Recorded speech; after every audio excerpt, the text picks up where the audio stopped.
तो आ गए फिर से। तो तुम्हारे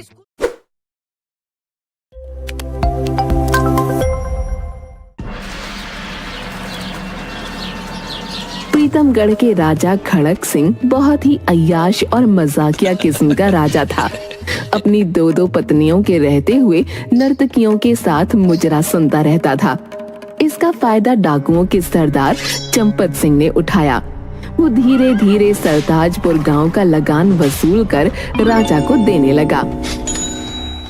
कुछ ही सालों में चंपत सिंह इतना मजबूत हो गया कि राजा भी उससे डरने लगे। वो मनमाना लगान वसूलने लगा। एक दिन, पिताजी, हम लोग दिन रात कड़ी मेहनत करके कमाते हैं और डाकू चंपत सिंह के आदमी हमारा धन छीन कर ले जाते हैं।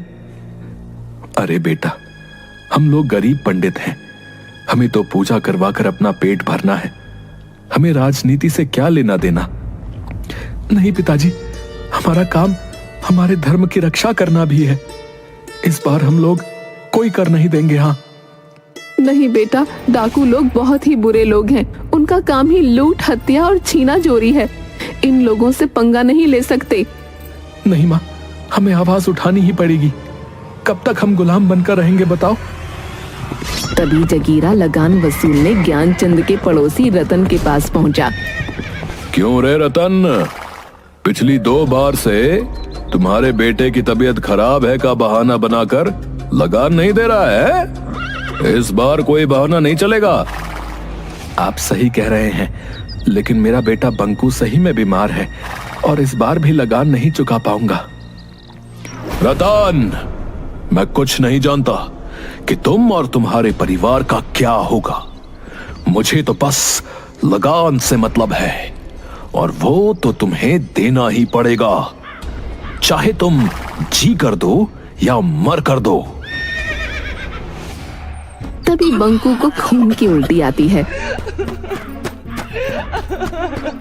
ये लो मंगलसूत्र और जाकर लाला से उधारी लेकर वैद्य जी से दवा ले आओ।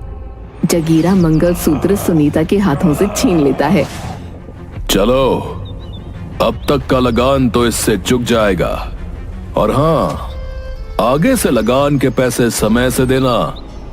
अभी तो मैं जा रहा हूँ, जल्दी ही दूसरा लगान लेने आऊंगा, समझे? मालिक, हमारा बच्चा मर जाएगा, मंगलसूत्र दे दो, ये मेरी सुहाग की आखिरी निशानी बची थी। मैं नहीं जानता कि कैसे क्या करोगे, हमें लगान मिल गया बस।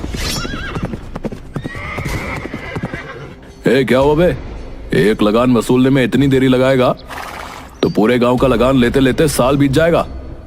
सरदार, उसका बच्चा बीमार है और बोल रही है कि मंगलसूत्र इसके सुहाग की निशानी है। मेरा पैर पकड़े हुई है। तो तुम देख क्या रहे हो? मारो 1 लाख। इन सुअरों को जितना आजादी दोगे उतना ये सर पर चढ़कर नाचेंगे। अगर पैसे नहीं है तो सुंदर काया तो है ना, कहो कि शाम को हवेली पर चली आएगी, लगान माफ कर देंगे। बंकू एक पत्थर उठाकर चंपत सिंह को मारता है। कुत्ते, मेरी माँ को गाली देता है, मैं तुम्हें नहीं छोड़ूंगा। पत्थर जाकर सीधा चंपत सिंह के सीने में लगता है। जगीरा सुनीता को जोर से एक लात मारता है और बंकू को उठाकर वहीं पटक देता है। बंकू एक बार फिर खून की उल्टी करता है। माफी मालिक, माफी। बच्चा है, माँ के बारे में गंदी बात सुनकर तैश पे आ गया मालिक। इस हरामजादे की इतनी हिम्मत कि सरदार पर पत्थर चलाया। इसको जिंदा रहने का कोई हक नहीं है। मालिक, अपना बच्चा समझकर छोड़ दीजिए मालिक, मेरे घर का इकलौता दीपक बुझ जाएगा। ठीक है, ओए जगीरा, छोड़ दे उसको, इसे ले चल उठाकर हवेली पे। दीपू का खून खौल जाता है।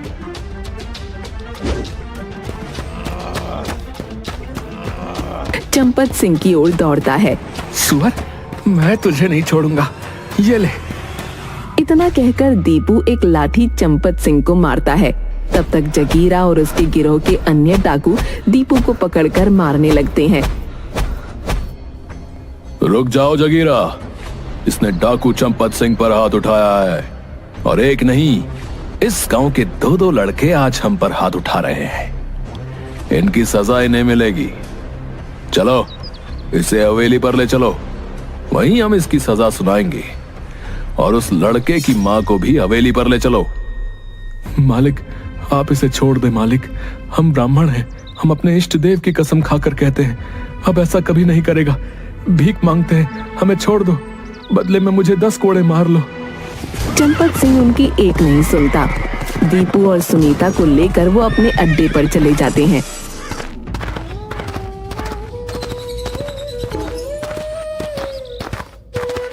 इधर ज्ञानचंद और रतन राजा खड़क सिंह के पास पहुंचकर, महाराज की जय हो। मैं सरताजपुर गांव का एक दरिद्र ब्राह्मण हूँ। मेरा बेटा दीपू और इसकी पत्नी सुनीता को डाकू चंपत सिंह और जगीरा पकड़कर अपने अड्डे पर ले गया है। साथ भेजकर उसे छुड़वा दीजिए महाराज। हाँ महाराज, मैं एक किसान हूँ। मेरा बेटा बहुत दिनों से बीमार है। मेरी पत्नी को जगीरा और चंपत सिंह उठा कर ले गए हैं। उसे वापस करवा दो महाराज। क्या कहा? डाकू चंपत सिंह? देखो, तुम तो जानते ही हो कि डाकू चंपत सिंह से हमारी सेना भी डरती है। इस मामले में मैं तुम लोगों की कोई मदद नहीं कर सकता। अगर कुछ किया तो वो मेरा तख्ता पलट कर सकता है। भाई, बेहतर होगा कि तुम लोग चंपत सिंह के पास ही जाओ, शायद उसे दया आ जाए। इधर डाकू चंपत सिंह के अड्डे पर, जगीरा, अरे इस लड़के को पहाड़ी पर ले जाकर नदी में फेंक दे और सुनीता को कल सुबह इसके गांव पर छोड़ आना। आज ये मेरे साथ रहेगी। जगीरा दीपू को ले जाकर पहाड़ी से नीचे नदी में फेंक देता है। नदी में गिरते ही दीपू बेहोश हो जाता है और रात भर बहते बहते एक अनजान जंगल के किनारे पत्थर से टकराकर रुक जाता है। तभी एक महान तपस्वी देवराज की नजर उस पर पड़ती है और वो दीपू को अपनी कुटिया में ले जाकर उपचार करते हैं। कुछ ही देर में दीपू को होश आ जाता है। मैं कहाँ हूँ? देवर्षि, आप कौन हैं? मैं तपस्वी देवराज हूँ बालक। तुम नदी के किनारे पड़े थे तो मैं तुम्हें कुटिया में ले आया। तुम कौन हो बालक, और नदी में कैसे गिर गए? देवर्षि, मैं प्रीतमगढ़ राज्य के सरताजपुर गांव का एक दरिद्र ब्राह्मण का बेटा हूँ। हमारे राजा खड़क सिंह हैं, लेकिन डाकू चंपत सिंह का आतंक हमारे गांव पर है। उसने हम सभी गांववासियों का जीना हराम करके रखा है। दीपू तपस्वी देवराज को सारी बात बताता है। दीपू, तुमने एक निर्भीक ब्राह्मण का कर्तव्य निभाया है। हम तुम्हें वरदान देते हैं कि अन्याय के खिलाफ तुम जो भी काम करोगे उसमें सामने वाले की आधी ताकत तुम्हारे अंदर आ जाएगी। दीपू जंगलों से होता हुआ अपने गांव की ओर चल देता है, लेकिन तभी उसके सामने जंगल का राजा शेर आ जाता है। देखो शेर भैया, मुझे गांव वालों को बचाने जाना है, मुझे छोड़ दो। हाथ में आए शिकार को यूं ही जाने दूं? मुझे बेवकूफ समझा है क्या? देखो भैया, ऐसे ही मैं बहुत गुस्से में हूँ, और गुस्सा नहीं दिलवा, बता रहा हूँ, नहीं तो तुम्हारे लिए ठीक नहीं होगा। अच्छा, चूहे को भी गुस्सा आता है? तुमने एक शेर को ललकारा है, अब देख तुम्हें कैसे मैं चट कर जाता हूं। देख। शेर पूरी ताकत से दीपू के ऊपर छलांग मार देता है, लेकिन दीपू पहले से ही चौकन्ना था और पूरी ताकत से अपने मुक्के को शेर के जबड़े पर दे मारता है। शेर की आधी शक्ति दीपू में आ गई थी, इसलिए शेर कुछ दूर जाकर गिरता है। शेर की दहाड़ से पूरे जंगल के जानवर इकट्ठा हो जाते हैं। दोनों में भयंकर लड़ाई शुरू हो जाती है। आखिरकार दीपू जीत जाता है और शेर हार मान लेता है। अब मुझे छोड़ दो बालक, तुम जो कहोगे हम और हमारी प्रजा तुम्हारे लिए करेंगे। तो ठीक है, तुम और सभी जंगल के जानवर हमारे गांव को डाकुओं से छुड़वाने में मदद करेंगे। ऐसा ही होगा। चील, तुम जासूसी कर बताओगी कि चंपत सिंह का गिरोह कहां पर है। जब हम चंपत सिंह से लड़ रहे होंगे तभी तुम ऊपर से पैसों की बारिश कर देना, ताकि डाकू लोग पैसे लूटने लगें और हम आसानी से उनको बंदी बना सकें। वाह, अच्छी योजना है। मुझे तो डाकुओं का भोजन भी मिल जाएगा। बंदर मामा, आप पहले से ही सभी साथियों के साथ पेड़ों पर रहेंगे। मौका मिलते ही डाकू का हथियार उठाकर भाग जाना। गजब, मुझे भी हथियार का डर नहीं रहेगा। निहत्थे डाकुओं का स्वादिष्ट भोजन, मजा आ जाएगा। कोयल बहन, तुम्हें जैसे ही कोई गड़बड़ दिखाई दे अपनी मधुर आवाज से हमें सूचित करना।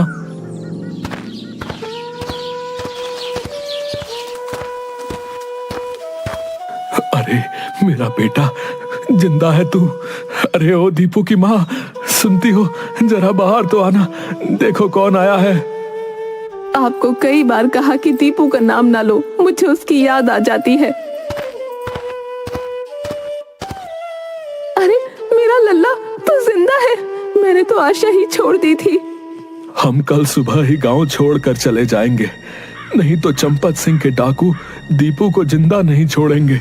पिताजी, अब हम नहीं, चंपत सिंह और उनके डाकू हमारे गांव को छोड़कर जाएंगे।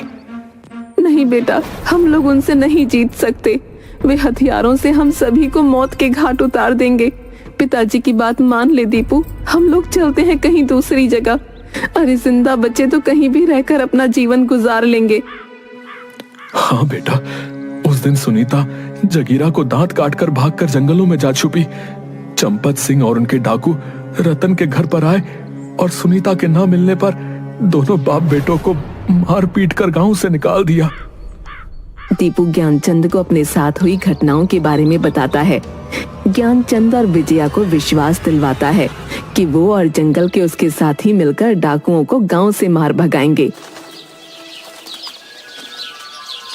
दूसरे दिन सुबह में कोयल आकर कूकने लगती है। पिताजी, लगता है खबरी ने डाकुओं को बता दिया कि मैं आ गया हूं। कोयल, तुम जाकर जंगल में खबर कर दो।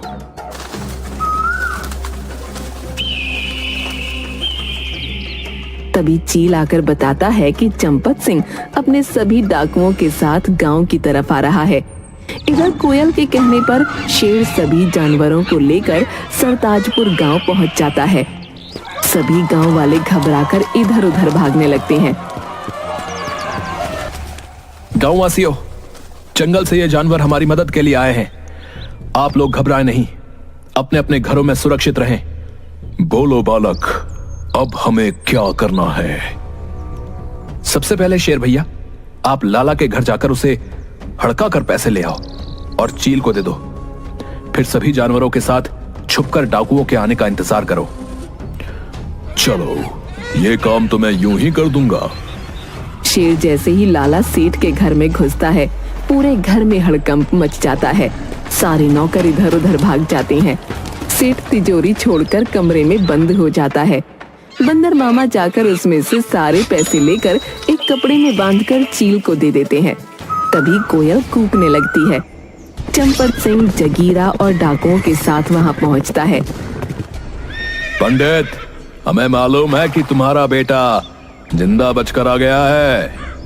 चुपचाप अपने बेटे को सरदार के सामने ले आओ, नहीं तो हम तुम्हारे घर को आग लगा देंगे, समझे? मैं भी तुम ही लोगों का इंतजार कर रहा था। अरे तू क्या निकालेगा? मैंने तुम्हें बिल से निकालने के लिए जानबूझकर तुम्हारे पास खबर पहुंचवाई थी। अच्छा, तो चीटी के भी पर निकल आए। ए जगीरा, पकड़ कर लाओ उस पंडित के बच्चे को। आज सभी गांव वालों के सामने उसे जिंदा जलाएंगे, ताकि आज के बाद कोई सर नहीं उठा सके। अरे जगीरा, फिलहाल तो अपनी जान की फिक्र कर। साथियों, आक्रमण! पेड़ों पर से अचानक बंदर सारे कूदकर शोर मचाते हुए डाकुओं पर टूट पड़ते हैं और उनके हथियार लेकर पेड़ पर भाग जाते हैं। तभी सभी जानवर एकाएक डाकुओं पर आक्रमण कर देते हैं। शेर को देखकर सभी जान बचाकर इधर उधर भागने लगते हैं। तभी चील ऊपर से पैसों की बारिश कर देता है। डाकू लोग पैसा लूटने लगते हैं। अरे हरामजादों, अरे पैसा छोड़ो और युद्ध करो। शेर कई डाकुओं को घायल कर देता है और उन्हें खा जाता है। सारे डाकू मारे जाते हैं। भागता काहे कमीने, ये ले मेरा फौलादी मुक्का। मुझे छोड़ दो, मुझे छोड़ दो, ये शेर मुझे खा जाएगा। वो कुछ सोच पाता उससे पहले सारे जानवर उस पर टूट पड़ते हैं। जगीरा के साथ चंपत सिंह भी मारा जाता है। गांव वालों, सभी अपने घर से बाहर आ जाओ। सारे डाकू मारे गए। अब हमारा गांव दरिंदों से मुक्त हो गया है।